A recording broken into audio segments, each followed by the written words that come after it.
vigils take place and are planned by gun violence prevention activists and advocates across the country during the first 2 to 3 weeks of the month.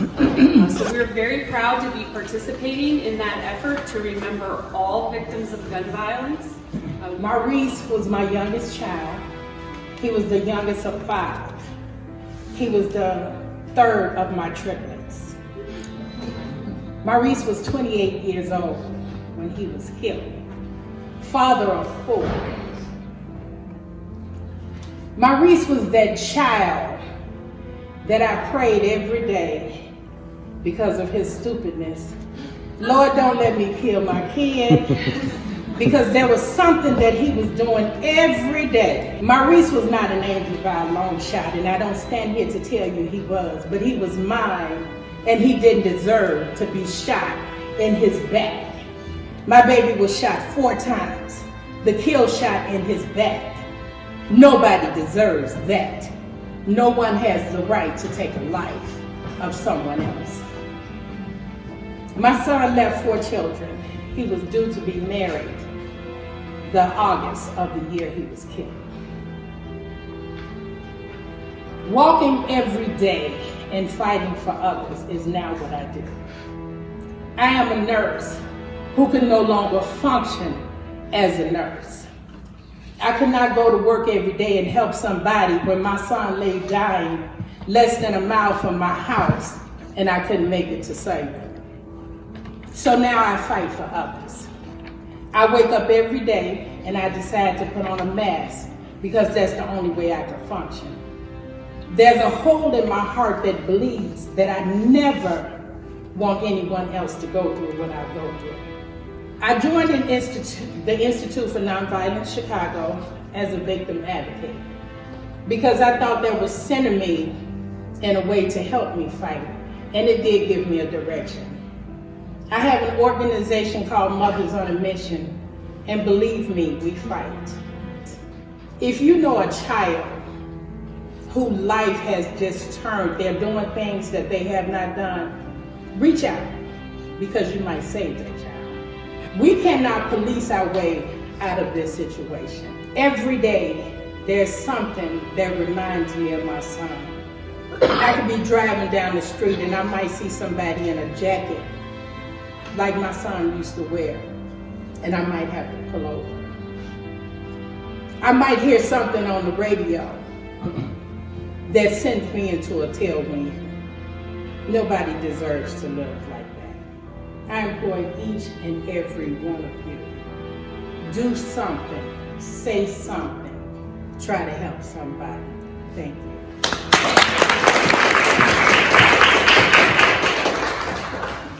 In 2015, there were 485 gun-related deaths in Chicago. On November 2nd of that same year, my daughter, Kayla Nicole Pryor, was shot and killed. 4 years later, we still don't know who or why this happened. Kayla was visiting my parents in the south side of Chicago, a visit that she's made millions of times. On her way back to Evanston, she was hit by a bullet intended for someone else. I moved my family out to Evanston. The reasons were just because I didn't want them to see what I saw growing up on the south side. It was the best thing I could have done for them. She went to Oakton, she went to King Lab, she graduated from Evanston Township High School in 2013. When she was young, Kaylin was on the Evanston soccer team. In middle school, she was on the track and field team at King Lab, and also a fam cheerleader. In high school, Kaylin won multiple medals in track and field.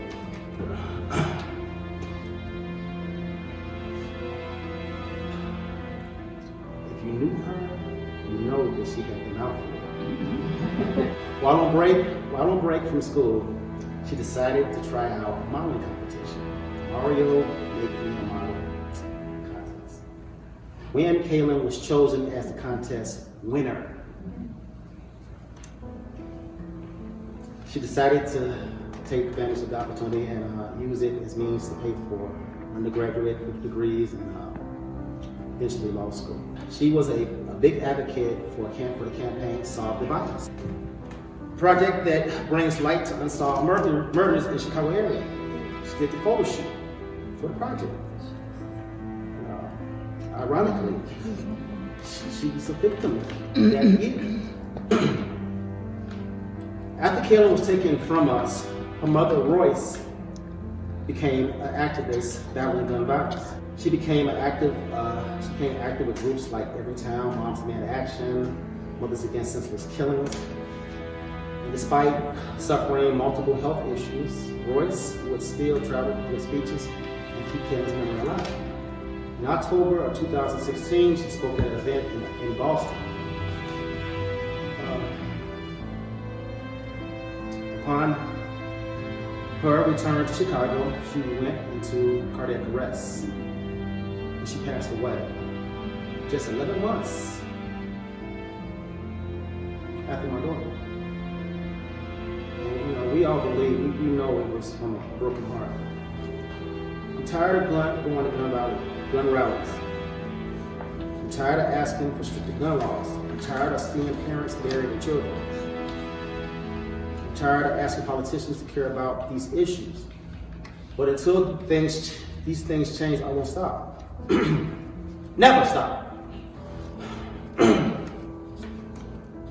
We need to have better gun laws, required background checks, have a wait period, ban assault weapons, additional mandatory training, renewal, and mental screenings should be in place. This could potentially stop a mass shooting. Guns don't need to be in the hands of those that don't meet these requirements.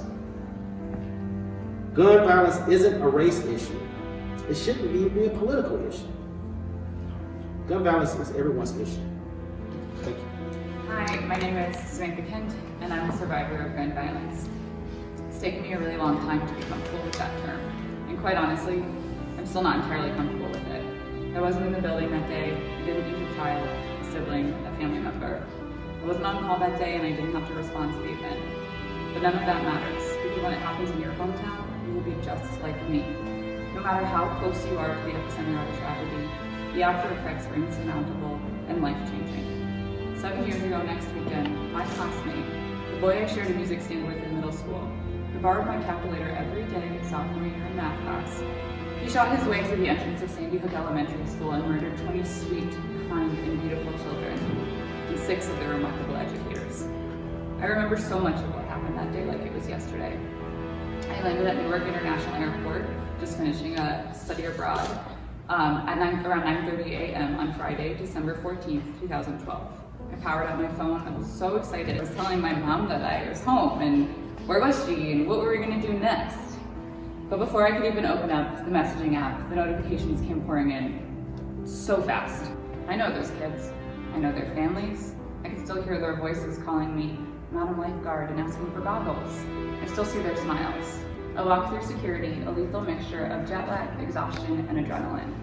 I'm still not used to seeing my hometown on television, my colleagues and friends running across the school grounds, recognizing them even from the helicopter footage, telling everyone about Barrow, the K-9 unit. It was a dream. It wasn't real. It couldn't be. But it was real, and it is real. Our lives were forever changed that day, and you're crazy if you think it can't happen to you. That Friday afternoon, we lost the luxury of not imagining the worst case scenario, because our worst case scenario happened. I'm angry. I'm angry that the system, his family, failed him. This didn't need to happen. I'm angry that people continue to get a hold of guns that they shouldn't have access to. I'm angry that we seem to choose violence as an acceptable method of problem solving. I'm angry that not more has changed, and more people continue to join this ever-growing and no longer elusive club where the unimaginable has become our reality. It's been nearly a decade. Many of the children who died that day have now been gone longer than they were ever alive. A new milestone. And what do we have to show for it? Less than 2 years after my classmate turned my world upside down, I was carjacked the night I moved into my Chicago apartment in Lakeview. Once my attacker kicked me from the car, he proceeded to drag me down the street by my own vehicle. Then he sped off, taking my car with him. He had a gun on him that night. While he didn't pull it on me, he pulled it on another girl later that night. Sandy Hook happens every few weeks right outside our doors. Young people with their entire lives ahead of them are gunned down in similar volumes in a given weekend here in Chicago. How many survivors like me are created in their wake, walking around with burdens no human being should ever have to bear? Our country is governed for and by the people. If your legislative representative or your president or someone else is saying something or doing things you do not like, you can do something about it. You can pick up the phone, sign a petition, write a letter, protest, vote. Just please promise me that you will do everything you can to not end up at this podium. Thank you. So our vigil is obviously in honor and remembering the lives that have been lost to gun violence and those who've been injured. But it really is also about recognizing and supporting our survivor families. And I've been so fortunate over the past years in my work to get a chance to learn and know about the survivors and the work that they do. And they inspire me every day with their actions, their strength in speaking out at events like this, with supporting each other, and also their commitment to making sure that none of us become a victim as well. So Samantha spoke really eloquently about the collective trauma that happens to communities that are dealing with gun violence. But I also want to make you aware of secondary violence and a secondary form of trauma that many of our survivors have to endure. And I think Bertha really alluded to this, but it's often based and rooted in societal biases against victims of violent crime and homicide. How many times have you overheard it said, well, what was he doing to get himself shot? Or why was she hanging out with those dangerous people? The implication being that those victims must have been doing something wrong to be hurt or killed. And that response to violence is really rooted in bias and privilege.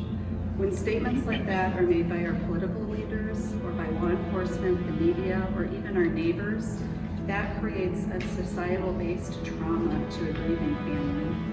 Regardless of why someone was killed, their mother, their father, their siblings and children are grieving just like any other family. So this is just a reminder for us all to be better as survivor advocates, to push back when we hear victim blaming and statements like that, and to remind others to support families regardless of the circumstances.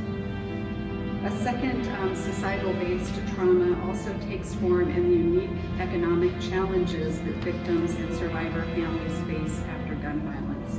Bertha, you alluded to this too with your work. Thankfully, we have laws in place for domestic violence and sexual assault victims, and they are provided job security from the Illinois Victims Economic Security and Safety Act, which is otherwise known as the VESA law. But victims of serious crimes, including gun violence, and their survivor families are not given this same level of protection. This is basically discrimination again, and it's based on societal biases.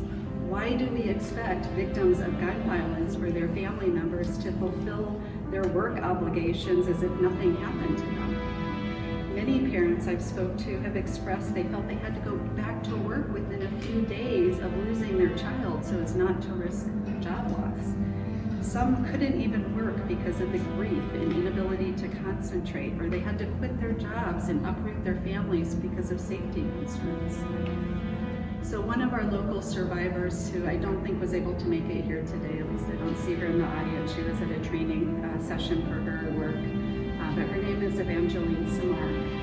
And she took her pain over the death of her only son and turned it into a legislative effort to end this legal discrimination. And I really hope all of you in this room, when the time comes, will lend your support to the VESA expansion and unemployment bill that we've been working on with Representative Robin Gable. This will be introduced in the next session. This bill will extend the same economic protections to victims and survivor families of gun violence and all serious crimes. So I want to thank Representative Gable and her legislative aide, Maddie Morris, is here today. In addition to backing common sense gun legislation efforts, as we've talked about today, we also all need to support the efforts of our Attorney General and other state legislators who are looking at ways to provide provide better trauma recovery services to high-risk communities and also to victims of gun violence across the state. Here in Evanston, we're so lucky to have victim services, but advocate positions have been cut and city oversight and funding has been threatened in past years. So we also need to really continue to be very vigilant in our own communities to ensure that adequate victim services are being provided for survivors and their family. They need to be able to fully know their rights and the resources available to them to help them through the most devastating time in their life. So at this time, with our surviving families in our hearts, I would like to read the names of those individuals from the Evanston, Skokie, Willamette, and Winnetka communities that have lost their lives to gun violence in the last 5 years. Max Goodell, Eric Syzansky, Albert Norman, Cesario Cox, Dante Blackwell, Ray Owens, Caleb Pryor,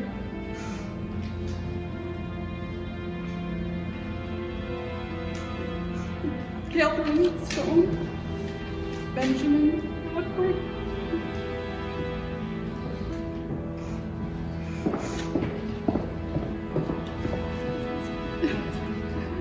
Star Paramore, Hamza Hamoy,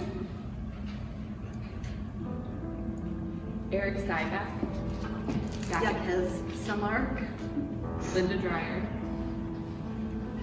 Larry Cox, Edward James Jr., a suicide victim just this last month in Winnetka who's 15 years old. and Max Centino. I started this fight over 27 years ago. My daughter Thaisa and some friends went to a theater to watch a movie. Unfortunately, a fight broke out and took her life. My daughter was 16. She was graduating from high school. She wanted to be a nurse. She was a bit of a giddy girl. She likes poetry. She used to put on little plays for us. The best cook in the world. I miss her cooking. But this particular night was January 17, 1992, when her friends decided to go to the theater. So a guy and his friend got to fighting. The young man was given a gun by an adult, which he ended up trying to shoot his friend. The bullet ricocheted off a building, and my daughter's head killed him instantly. The young man that shot my daughter was only 14. He's out of jail now. He's 35. I keep up with him. He recently went to jail again for gun possession. 20 years, well, I was pregnant with my son at the time of my daughter's death. So I'm gonna roll the clock back 20 years later. I went through a deep depression when Thaisa died. I didn't come out the house for like 5 years. I just went into a deep depression. I had a problem with seeing teenagers going on prom because I didn't get a chance to see her go on prom. So I was pregnant with my son. So it wasn't that I rejected him, I just asked God, why would you take a child from me and then give me another one? And I've always wanted a boy, and he gave me a boy. So I learned to love him, cherish him. He said it was a gift from God. For 20 years, almost to the day of Thaisa getting killed, my son was murdered in front of my home. We had went to work. I saw him that morning. We passed each other. I was going to give out Christmas baskets at a church. He was on his way to work to Walmart. And it took him a while to get home.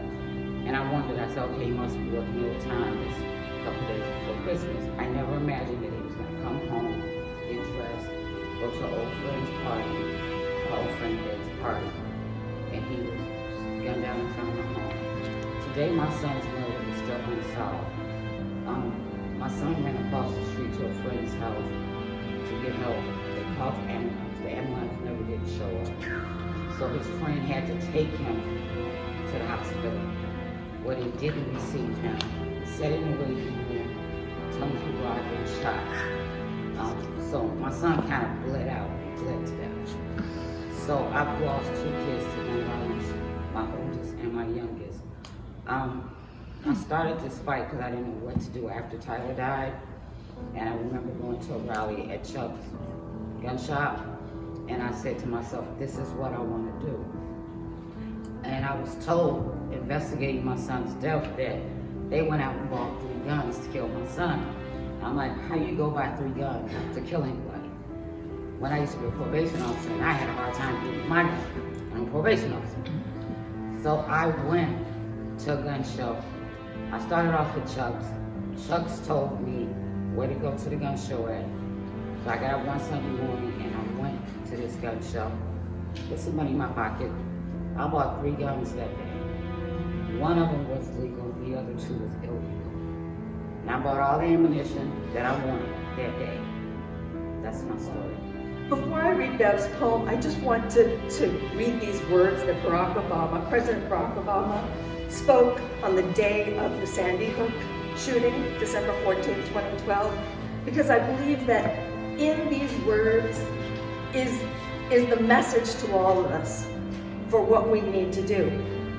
While nothing can fill the space of a lost child or loved one, all of us can extend a hand to those in need, to remind them that we are there for them, that we are praying for them, that the love they felt for those they lost endures not just in their memories, but also in ours. May God bless the memory of the victims, and in the words of Scripture, heal the brokenhearted and bind up their wounds. It's called A Day to Remember. December 14, 2012, a day of tragedy, a day of unspeakable horror. December 7th, 2019, a day of remembrance, a day of tears, a day of comforting words, warm embraces, a day for an outpouring of love and a community's heartfelt support. At the Lake Street Church of Evanston, the room filled to the ceiling with the pain and anguish of thousands of voices, thousands of losses, and it was filled with transcendent music, oceans of tears, and the joy of sweet memories of children, sisters, and brothers of all ages, snatched from their families in an instant.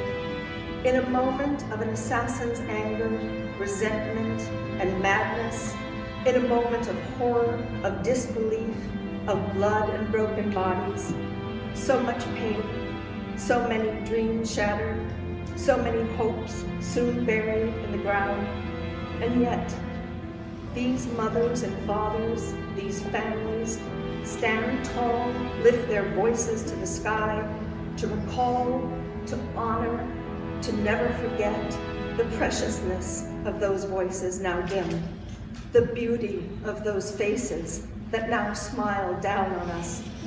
As we read their names and see them in our mind's eye, these families move forward with heavy but loving hearts, step by step, hour by hour, day by day. The life force within them encourages them on. They take the challenging task of fighting the scourge of gun insanity that continues on in their communities and their country, in their children's names, in their children's honor. They move forward, looking for the light. Thank you for At this time, I would like to ask you to remember the 455 victims of gun violence from the city of Chicago who have passed away just this year. Daniel Barden, Olivia Engel, Joey Gay, Dylan Hockley, Alan Sue, Catherine Hubbard, Chase Kowalski, Jesse Lewis, Anna Marquez Green, James Mattioli, Grace McDonald, Wheeler, Emily Parker, Allison Wyatt, Rachel Davino, Don Hawksbrook, Anne Marie Murphy. I'm here tonight, excuse me, on behalf of Mac Santino, who is our latest Evanston victim, who was killed Tuesday at the Howard Street L platform. He's connected to Evanston through Pastor Zally Webb, longtime pastor here in Evanston for Friendship Baptist Church, whose mission it has been to keep kids safe. He's taken in over a dozen foster kids, and his own nephew was victim to this. We're here tonight And instead of raising money for a scholarship or something good, we're raising money for a funeral for Max Santino. Pastor Webb, who shot a video last night, a little bit about gun violence and how this tragedy has affected him, went home and had a heart attack and is in ICU this evening. So there are so many victims, families, and communities. Holy One, we lift up to you the lives of those that we have read about and experienced, heard from. Everyone who has experienced and had their lives marked by gun violence, we lift up to your holy embrace. And we ask also that in hearing about these stories and tying these sorts of narratives into our own lives, that we will have a light that is awakened within us, that we will refuse to accept empty words or promises, that we will demand accountability, that we will seek a world in which flourishing is available for all, and that we will rise to the challenge of creating a world in which everyone has an opportunity to flourish, and that we are able to effect some sort of change. Bless us in this time to go out, to light other lights in the world, and give us the strength to continue that work. Amen. Blessed be.